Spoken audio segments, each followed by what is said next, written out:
All right, next, we need to display the platform icons. So icons for different platforms like Windows, PlayStation, Xbox, and so on. Now let's open up the Network tab in Chrome DevTools and inspect the request that we sent to the server.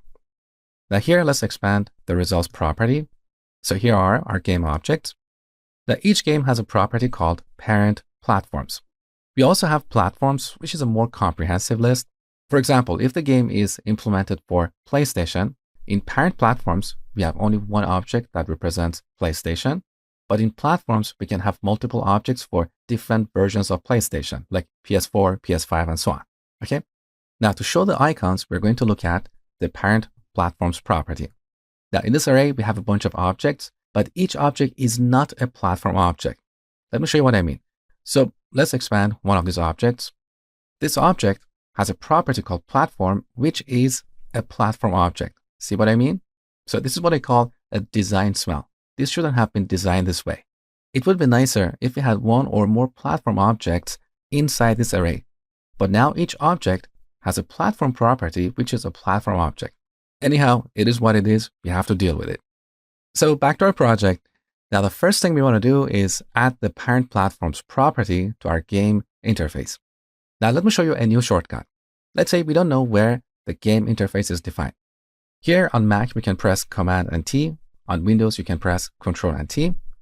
Now in this search box, we can search for functions, classes, components, any symbols in our project.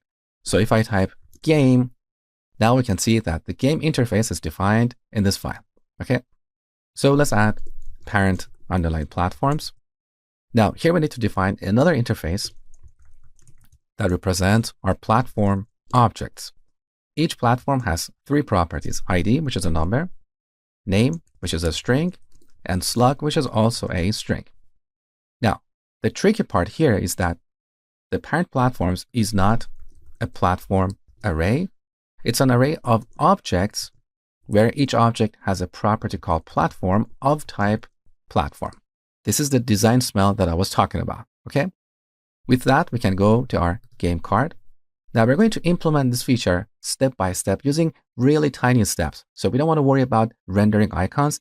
Let's just see if we can render the platforms as plain text in this card.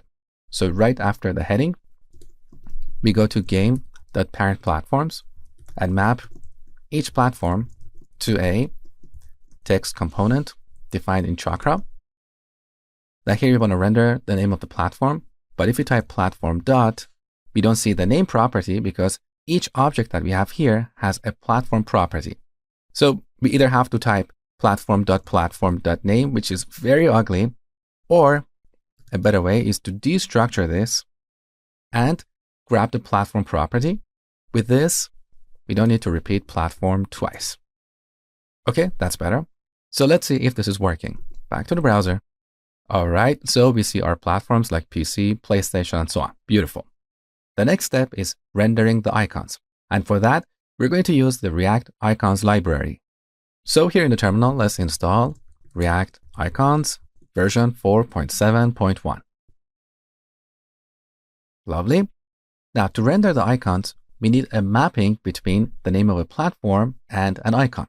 I don't want to implement that mapping here because that's a distraction from what this component is supposed to do. So we're going to move this entire logic for rendering platforms into a separate component.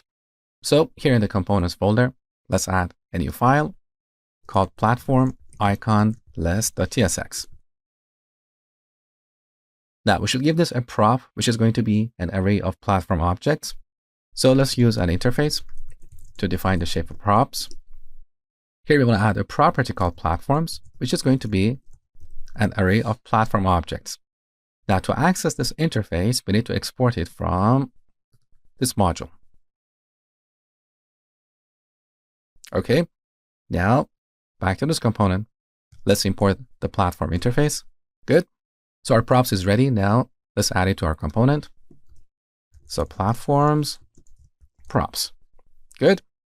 Now, instead of worrying about rendering the icons, again, let's just render some plain text and see if we can integrate this component with our game card properly. Once the integration is working, then we'll come back and replace the text with icons. So back to the game card component, let's cut this line from here and move it into our new component. Okay, now because we are returning multiple components, we need to wrap them inside a fragment. Okay, now we don't have a game, we don't have the parent platforms either. Instead, we grab our platforms and map each platform to some text. Now here we have a compilation error because each platform that we have here is a real platform object. So we don't need to destructure that to grab the platform property. Instead, we just get the platform and render its name. Okay. Now let's import the text component. It's not coming up. I don't know why. So we have to manually import it on the top. So import text from Chakra UI/React. Good. Now let's add this to our game card component. So back over here, we add platform icon list and set the platform's prop to. Now this is where we have to deal with some ugly mapping. So we go to our game and grab parent platforms. Now we should map each object that we get here to a platform object. So we should grab its platform property. With this mapping, we're constructing an array of platform objects. Okay. So let's see if this is working. Back to the browser, refresh.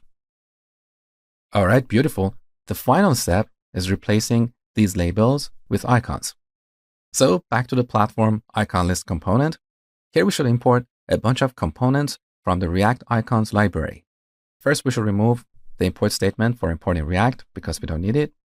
Instead, we're going to import a bunch of components from React icons/FA, which is short for font awesome. Now, this library has most of the icons we are looking for, but some icons are missing, like the icon for iPhone, Nintendo, and so on. We'll import those icons from other libraries. So from the font awesome, we're going to grab FA Windows, FA PlayStation, FA Xbox, FA Apple, FA Linux, and FA Android. I haven't memorized any of these.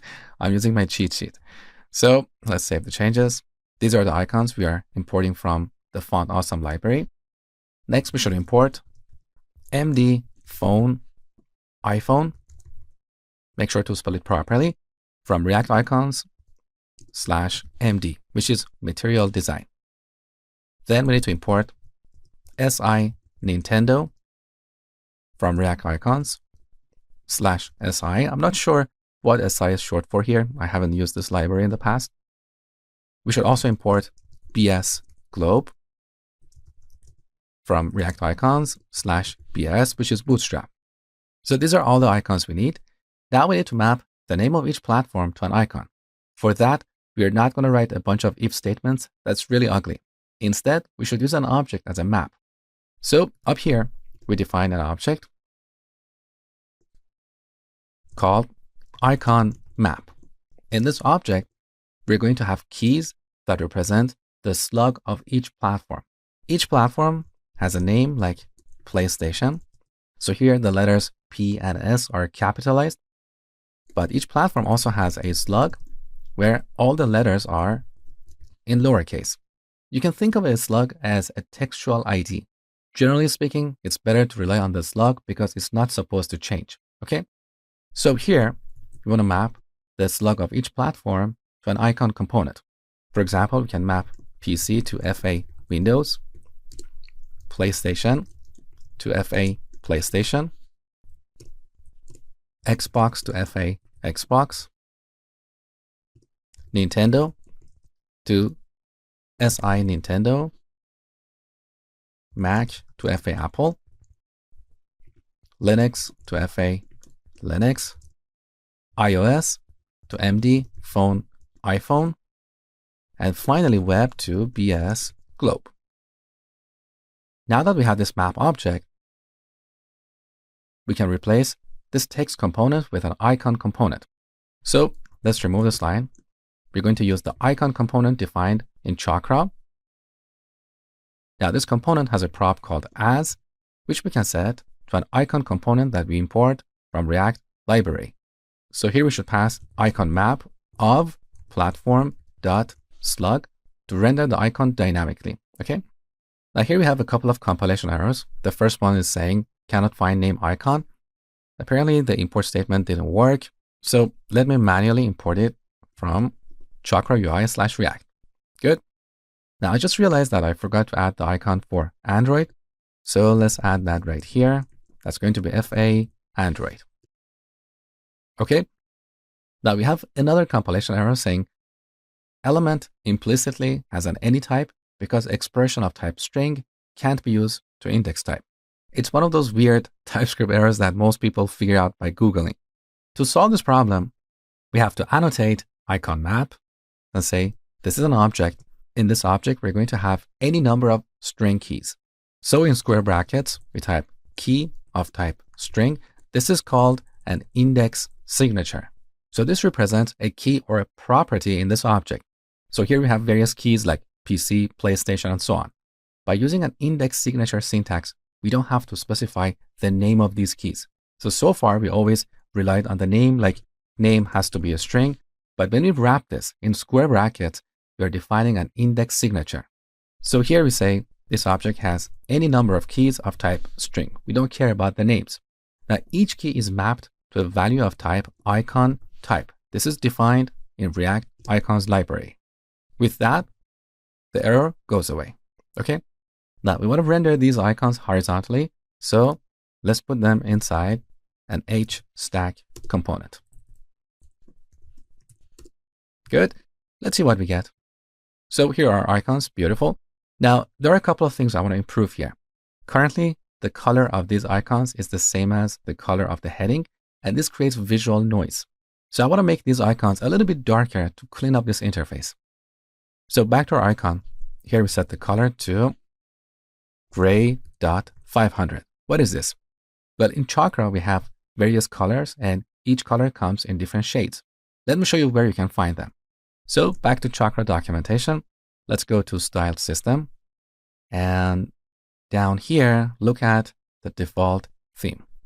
On this page, you can see all the predefined colors. So we have various shades of gray, 50, 100, 200, and so on. The same applies to other colors. Now, if you don't like these colors, you can always customize them using a custom theme. So we changed the color of the icon to gray.500, and with this, our icons become a little bit darker. That's nicer. The next thing I want to improve here is the spacing between the heading and the icons. Currently, they're too close. So let's give our HStack a vertical margin of, now here we can set this to a number like 1 or a string like 10 pixels. What is the difference? If we set this to a numeric value, this will be a multiple of theme.space value. I think the default space in Chakra is 4 pixels. So if we pass 1 here, the result is going to be 4 pixels. Now, generally speaking, it's better to use numeric values to be consistent throughout our application, but sometimes we need precise control.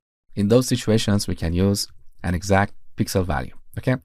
I'm going to stick to 1 for now and see what we get. All right. That looks better. So we're done with this step. And now it's time to commit our code. So here I'm going to say displaying platform icons.